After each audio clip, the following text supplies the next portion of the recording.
Welcome to Record-ology. Hey everybody, welcome back to Record-ology. Okay, today we're talking about tiny tapes, specifically the Olympus 1969 format, that may surprise you that it's that old, called Microcassette. Not to be confused with Picocassette, which came later, or Mini Cassette, which actually predates Microcassette, but is of inferior quality, and I'll explain that in a little bit. Now today we are talking about this guy right here. But let's talk about tape a second before we talk about the specifics of this tape. So, when it comes to magnetic media, more is better. There's three primary factors that give you quality sound on magnetic tape. One is tape size, bigger is better. Two is tape speed, faster is better. And three is tape formulation. Now, basically tape is a thin layer of mylar or plastic with particles of rust or oxide glued or adhered onto that mylar. And higher end tapes, use metal particles, which you've heard of metal tape before. And that's a separate topic for a separate day because these are going to be regular oxide tapes. But on the topic of bigger is better, faster is better, let's compare some tapes right here. We have a few common formats here, including 1/4-inch reel-to-reel tape. We have the compact cassette tape, which is interesting. This was developed by Philips in 1963, and this was developed not that much later, 1969. And it surprises me that it goes back that far. Before I researched this show, I would have placed the microcassette probably 1982 or 3, kind of, I would have guessed. Obviously this is primarily used as a dictation format, whereas this is originally was created as a dictation format, but as formulations and equipment got better, it eventually became a music format. This obviously was a very common format and still is for certain people, 1/4-inch tape. And then you've got this bad boy right here. Everybody's got one. If you've got 8 tracks, you have a Neil Diamond 8 track. It's just the way it is. But anyway, 8 track, the reason why I brought this out, uses the same size as 1/4-inch reel-to-reel tape. As you can see, they are the same. By the way, tape that is designed to be handled, such as this, is made to be thicker than other tapes that aren't meant to be handled, even this. So you may be saying to yourself, okay, so this tells me right now that a 8-track sounds as good as reel-to-reel. Well, that's not the case. First of all, we did talk about size being the same. However, track layout is important. Typical reel-to-reel tape only has 4 tracks. So there's stereo left and right one way and stereo left and right the other way. And the tracks are laid out 2 on one side, 2 on the other side. So you can literally flip the tape over. And 8-track, even though it uses a 1/4-inch tape, has 8 tracks, thus the name 8 tracks. And as you know, with the 8-track tape, there's 4 programs. Each one of those programs is stereo. So 4 times 2 is 8. Therefore, the actual real estate on the tape reserved for the audio is half of that used for reel-to-reel tape. Again, 4 tracks crammed onto a 1/4-inch versus 8 tracks, okay? So it turns out that 1/8-inch tape, which is used in compact cassettes like this, actually has, because this is a 4-track format, has the same real estate as an 8-track tape, which is double the size. So there's no more real estate dedicated to audio on this than there is on this. Kind of an interesting aside. This started out just to be a review of the microcassette, but then I got to thinking about all these tie-ins. The other thing, as we talked about, is speed. Typical reel-to-reel tape runs best at 7.5 inches per second, although you can run it at the slower 3 3/4 and 1 7/8. So at 7.5 inches per second, that is the best. This, on the other hand, is a small loop of tape, by the way. There's only about a 10-minute reel of physical tape in here. It's just that it's divided up into the 4 programs, and therefore you get much more than 10 minutes out of it. But the other thing is speed. So whereas this is 7.5 inches per second, this can only run at 3 3/4 inches per second. So again, Slower speed is a little bit lower quality. However, more modern tape formulations, and that was the third aspect we talked about, really can give you decent quality at slower speed. So with a good formulation, 3 3/4 inches per second, even at half the real estate can sound pretty dang good, although arguably not as good as this. Now we come to this. This runs at half the speed of this. This runs at 1 7/8 inches per second. That is the standard. And really was only viable as a music format. In other words, only sounded good enough for music playback once they got the formulations to the point where they could handle that slower speed without being, simply a dictation format, which is pretty much what it was through the majority of the 60s. Into the 70s, and we started getting, the ability to really get high quality audio off of this. And that's largely due to the tape formulations. Not necessarily going to metal, but even the oxide formulations got a lot better. But anyway, 1 7/8 inches per second, 1/8" tape. Okay, let's move that stuff aside for now and compare these two. So we now have this, comparatively large cassette tape and a tiny one. As I said before, this is a Microcassette introduced in 1969 by Olympus, and it uses, ironically, the same 1/8" tape as a compact cassette tape, as you can see right there. So it has the same real estate as this larger tape. And this is a 30-minute tape, by the way. It's 30 per side. The M60 was the most common, tape size in terms of actual material on here. But there's some key differences. So I'm not 100% sure on track layout. That's one thing I didn't see. So I'm not sure if this uses the same track layout as this. But the speed on this, keep in mind this is 1 7/8 inches per second. This has two speeds that work within this format. Let me get this a little closer, might as well. And they are the fast speed, which is half of this, or the slow speed, which is 1/4 of this. So it doesn't go the full 1 7/8. The fastest speed of the microcassette is 1/2 of this, whatever half of 1 7/8 inches is, which I'm sure somebody will tell me in the comments below. And then if you wanted to stretch it even further, like I said, you can go to 1/4 of this 1 7/8. So you can really go slow on this thing. It's designed for dictation purposes. However, there was a period of time where they were trying to market it. They started putting metal oxide tape or metal formulated tape in these. And by the way, did you know metal formulated tape actually eats your batteries faster because the AC bias required to get good audio on metal tape? A little aside there for you. So really chews into your battery if you're doing metal tape on batteries, or if you're recording to metal tape on batteries.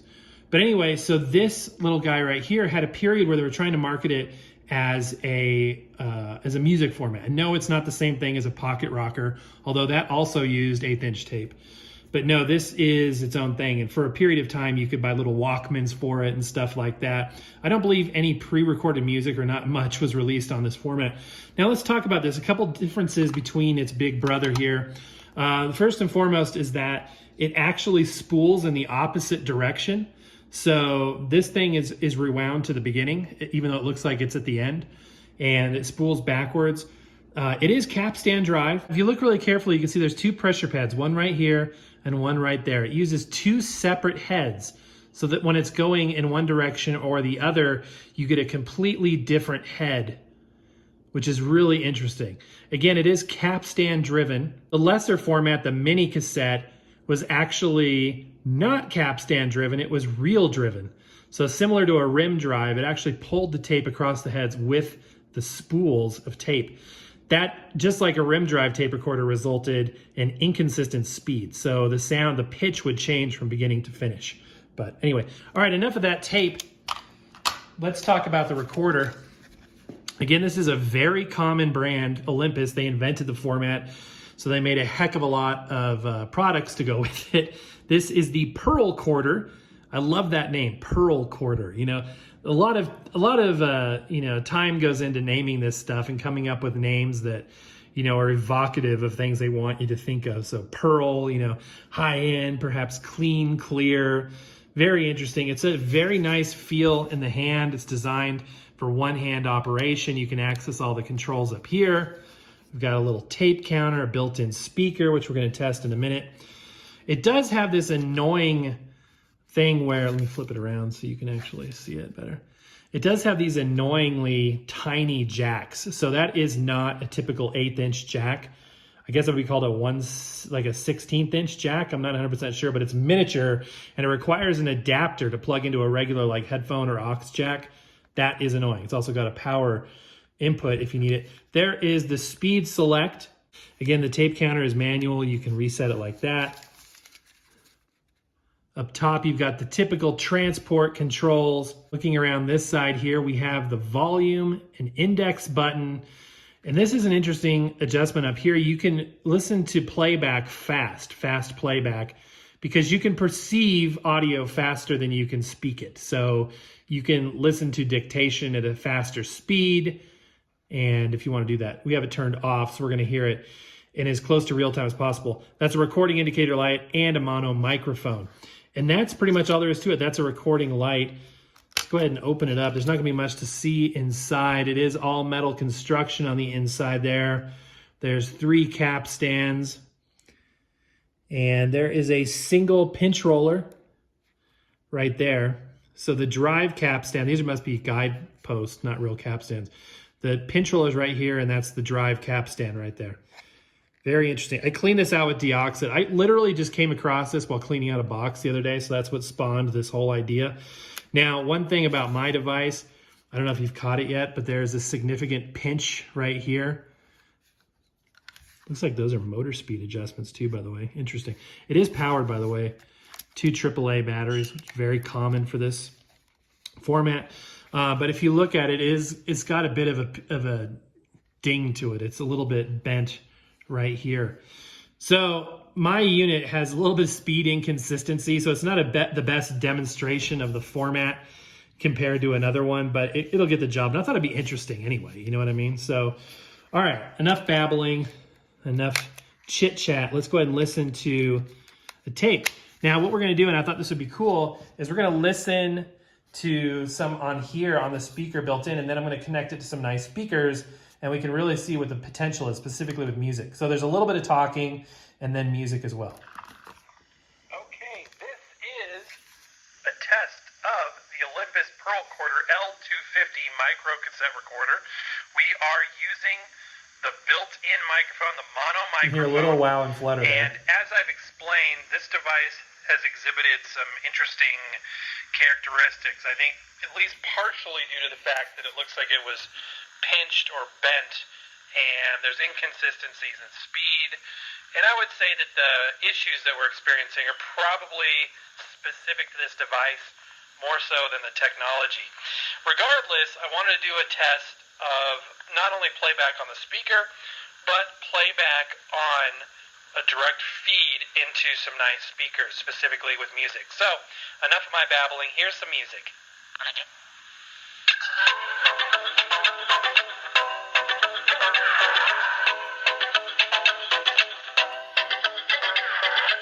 So as you can imagine, I mean, this is typical of 1990s era tiny speakers. There's no bass.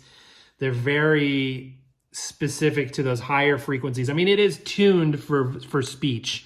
It's designed to give you clear and easy to understand speech. You know what I mean? It's not designed for high fidelity music playback. But that's what makes it interesting. We're going to try and see if we can get decent sound quality. You're never going to know with this built-in speaker. So let's go ahead and connect this bad boy up to some speakers using these connections in the back, a little adapter, line input, and we'll give it a good test. Okay, so I want to correct something I said earlier. I said incorrectly that there were 2 heads on this device. Upon closer inspection, because you know the fact that it's got 2 pressure pads would seem to indicate that. There is only 1 head, it's right here. Pinch roller is in the middle. So basically the reason why there's 2 pressure pads is when you flip the tape, regardless of which way it is, the pressure pad, one of them, will be in contact with the head. Interesting way of doing it rather than offsetting the cap stand and pinch roller and just having the head in the center. That would seem to indicate that this format perhaps, or at least in this particular instance, is not capable of doing auto reverse. I'm not 100% sure. I remember TechMoan did a video of this, of course, And I'm sure that his deck was top of the line, and maybe it could do that. I just don't recall. Now, on the subject of speed and consistency on this particular device, I just tested this twice, and the first time was super slow, and the second time was fast. So again, I think that this issue, or the issue with speed on this, is based on the fact this one is damaged. So not the best device to test on, but I thought we'd give it a shot anyway. We are connected through my switch into these amplified speakers, either the Persona speakers. It's mono, by the way. I did check that. It is mono. At least this machine is mono.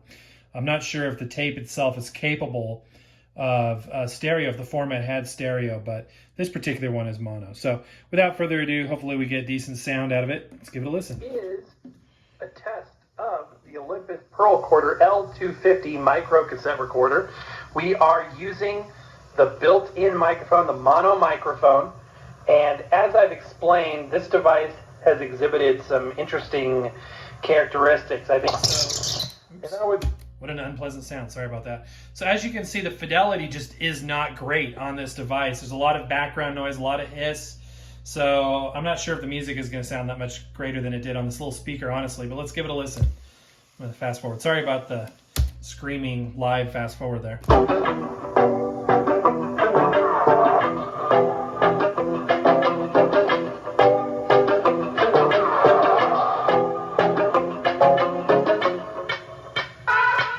You can hear the tape speed change.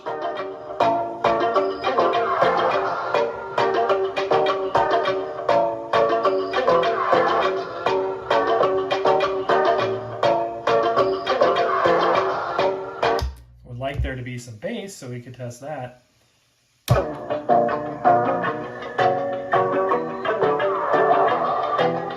Okay, you get the idea, right? So it is a little bit bigger. It's kind of like hooking up a suitcase player to a big set of speakers. I mean, it sounds bigger and a little bit fuller, but it doesn't really correct the issues in terms of the sound being dynamic or not. The same is the case for this. This particular device is definitely recording and playing back audio for voice dictation purposes only, and is not going to give us super high quality audio. That isn't to say that other, more musically centered devices around this format could do a much better job, and probably do.